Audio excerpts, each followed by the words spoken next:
On va se plonger aujourd'hui dans un roman qui, honnêtement, ne vieillit pas. C'est Eldorado de Laurent Godet, sorti en 2006.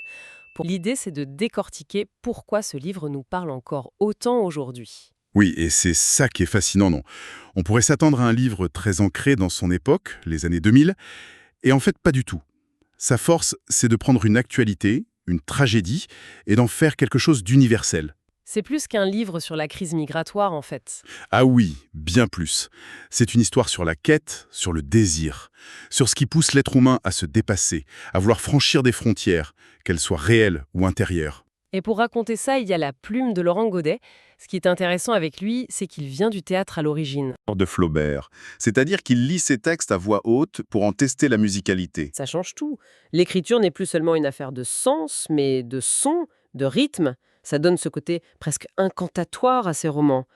Et il faut se rappeler qu'en 2006, quand Eldorado sort, Godet n'est pas un débutant.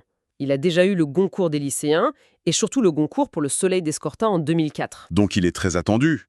Et il arrive avec un sujet brûlant. Exactement.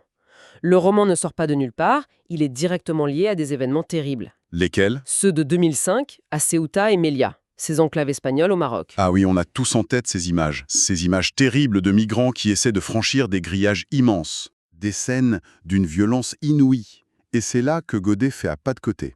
Le journaliste va donner les chiffres, le contexte géopolitique. Lui, son projet, c'est de mettre des visages, des histoires, des âmes derrière les statistiques. Humanisé, en somme. Voilà, nous faire ressentir de l'intérieur ce que c'est que de tout risquer pour un rêve, Et pour ça, il utilise une structure narrative hyper forte, de destins qui s'entrecroisent. qui s'oppose même, un miroir inversé. D'un côté, celui qui garde la citadelle Europe. Et de l'autre, celui qui rêve d'y entrer. Commençons par le gardien, alors. Salvatore Piracci. C'est un personnage fascinant.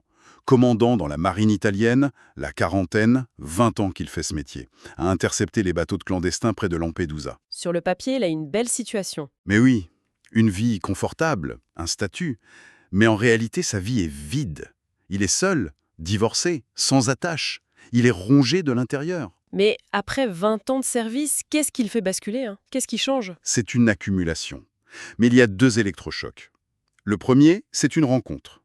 Une femme, une migrante, qui l'a sauvé d'un naufrage, 2 ans plus tôt, le retrouve. Pour le remercier? Pas du tout.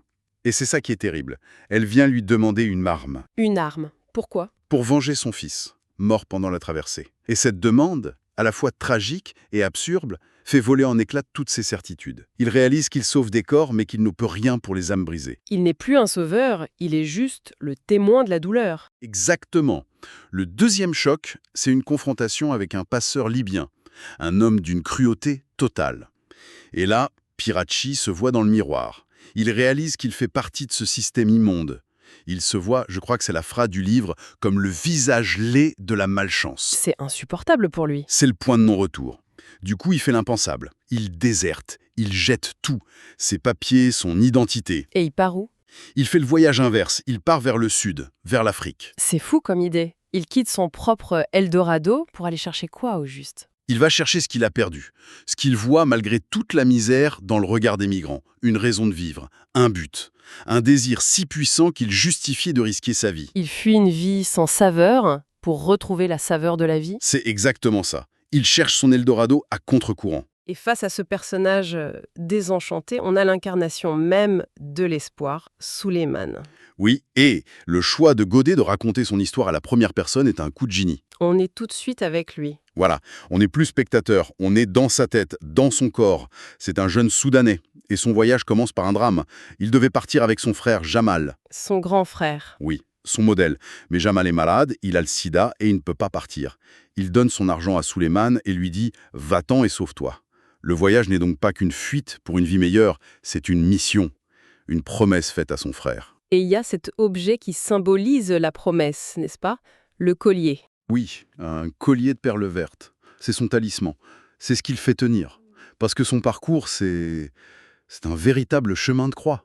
Il se fait voler, battre, il traverse le désert, la faim, la peur, le désespoir. Et à chaque fois, il se raccroche à ce collier. C'est le fil qui le relie à sa promesse. Mais il ne reste pas seul tout le temps, heureusement. Non, et c'est l'autre aspect très fort du roman, la fraternité. Il rencontre Boubacar, un autre migrant, plus âgé, qui boite. L'union des faibles. En quelque sorte, oui. Et ensemble, ils deviennent un peu plus forts. Ils s'entraident. Godet montre que même au milieu de l'enfer, l'humanité survit. Et c'est cette solidarité qui va les porter jusqu'à la scène finale de l'assaut de la barrière de Ceuta. Une scène d'une puissance, Épique. c'est le mot. On est presque dans la mythologie. On a donc ces deux trajectoires, Piraxi qui va vers le sud pour trouver un sens, et Soleiman qui monte vers le nord pour trouver un avenir. On se dit qu'ils vont se rencontrer, que ça va être un choc. Et c'est là que Godet est très malin. La rencontre a lieu, mais elle est minime. Ah oui. Ils ne se croisent qu'une seule fois, un instant. À Gardaïa, en Algérie, Soleiman est au plus bas. Il a été volé, il pense que tout est fini. Et que se passe-t-il? Il voit cet homme, blanc, immobile, silencieux, qui est Piraxi. Et dans son délire de fatigue, il le prend pour Massambalo. Massambalo. Une figure légendaire, une sorte de dieu protecteur des migrants. Il s'approche, il demande sa bénédiction. Pour lui, c'est un signe, un miracle. Ça lui redonne la force de continuer. C'est incroyable. L'homme qui a tout perdu redonne l'espoir à celui qui n'a plus mien. C'est toute la beauté de la scène. Et pour Piraxi, c'est aussi une révélation. Il ne sait pas qui est ce Massambalo, mais il comprend le rôle qu'on vient de lui donner. Il comprend que son Eldorado à lui, ce n'était pas de trouver un but, mais d'en être un pour les autres. De devenir, je cite, une ombre qui donne courage aux hommes. Il trouve le sens de sa vie à ce moment-là. Il trouve la paix. Et c'est juste après, apaisé, qu'il meurt, percuté par un camion. C'est vertigineux. Et ça nous ramène au titre, Eldorado. Ce n'est pas juste l'Europe, le paradis matériel. Non, c'est bien plus complexe. Et la plus belle définition du mot est donnée par un homme dans le cimetière de Lampedusa. Le cimetière où sont enterrés les migrants. Exactement. Et cet homme décrit le rêve, l'Eldorado. L'herbe sera grasse, les arbres chargés de fruits. De l'or coulera au fond des ruisseaux. L'image du paradis. Oui, mais c'est la phrase qui suit qui est la plus importante. Il regarde Piraxi, l'Européen, et il lui dit « En cela, ils ont été plus riches que vous et moi. Nous avons le fond de l'œil sec, nous autres. » Waouh, cette phrase, elle est d'une violence. Poétique, mais terrible. L'idée que nous, dans notre confort, on a les yeux secs. Que la vraie pauvreté, c'est de ne plus avoir de rêve. C'est ça.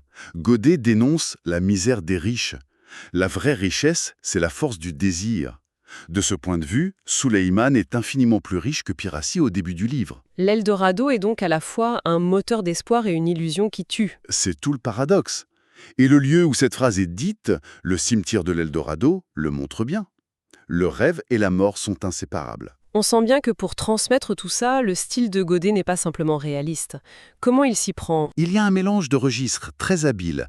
D'un côté, on a des descriptions très crues, presque documentaires. Le bateau surchargé, la vie dans les camps, on y est. On sent la saleté, la peur. Et de l'autre? De l'autre, il bascule dans le symbolique, le quasi-mythologique. Comme Massambalo ou la femme vengeresse du début? Précisément, ce ne sont pas des personnages réalistes au sens strict. La femme, c'est une figure de tragédie grecque. Massambalo, c'est une divinité. En faisant ça, Godet élève le récit. On sort du fait divers pour entrer dans l'épopée. Les migrants ne sont pas juste des victimes? Non, ce sont des héros, des Ulysses modernes. Leur combat contre la mer, contre les frontières, c'est un combat homérique. Avec une dimension tragique, au sens noble du terme. Oui, ils luttent contre Augustin qui les dépasse, des forces implacables. Godet cherche à provoquer ce que les Grecs appelaient la catharsis, la pitié et l'horreur. Ce qui nous amène à la question un peu classique, est-ce que c'est un roman engagé? C'est une question délicate. D'après les sources, Godet lui-même est assez prudent avec ce mot. Il le réserve à des figures comme Sartre ou Camus. Il ne se voit pas comme un militant. Non. Il a besoin de la distance de la fiction. Pourtant, en lisant le livre, c'est difficile de ne pas y voir une prise de position forte. Je suis d'accord. Ce n'est peut-être pas un manifeste politique, mais c'est un roman profondément moral. Son engagement, il est là. En nous faisant vivre le voyage de Souleyman de l'intérieur, il brise la distance, l'indifférence. Le migrant n'est plus un chiffre dans un journal. Voilà. Une source faisait un parallèle avec Victor Hugo et Les Misérables, et je trouve ça très juste. Hugo rappelait à la bourgeoisie qu'il y avait des Jean Valjean derrière la misère. Godet fait la même chose pour nous. Il nous met face à nos responsabilités. Si on devait synthétiser, au fond, ce livre dépasse largement la seule question de l'immigration. Absolument. C'est une œuvre sur la quête de sens, qui est universelle, Mais je pense qu'il ne faut pas pour autant oublier la dimension politique. Godet pose la question très concrète des frontières, celles qui sont faites de barbelés et de mers, et qui tuent. Et il y a les autres frontières, celles qu'on a en nous. C'est ça. Le vrai voyage pour Pirazzi comme pour Soleiman, c'est une transformation intérieure. Ils doivent tous les deux franchir un cap dans leur propre vie. Pirazzi doit détruire celui qu'il était, Soleiman doit devenir un homme. Exactement. Et en vous écoutant, je me dis que le livre nous laisse avec une dernière question. Il nous montre ces personnages qui se battent contre des murs, des clôtures, mais leur lutte, elle nous renvoie à nous-mêmes. Et peut-être à cette idée que la frontière la plus difficile à franchir, finalement, n'est-ce pas celle qui nous sépare de la personne qu'on pourrait devenir? Tiens, justement, ça me fait penser, j'ai une bonne nouvelle pour vous qui nous écoutez. Ce livre est disponible sur Audible et vous pouvez le récupérer gratuitement en cliquant sur le premier lien dans la description. L'idée, c'est vraiment des narrations très immersives. Une narration professionnelle, bien incarnée, ça change absolument tout. La personne ne fait pas que lire, elle interprète, elle donne vie au texte. Ah tiens, super, en plus de la vidéo, il y a un livre audio. Si on veut juste le livre, le lien pour récupérer votre livre audio se trouve dans la description de la vidéo. Si vous avez apprécié le contenu, n'hésitez pas à laisser un petit pouce en l'air et à vous abonner à notre chaîne YouTube pour ne rien manquer des prochaines vidéos. Pour ma part, je vous donne rendez-vous très bientôt pour une prochaine vidéo. En attendant, je vous souhaite une excellente fin de journée ou une agréable soirée et à très vite.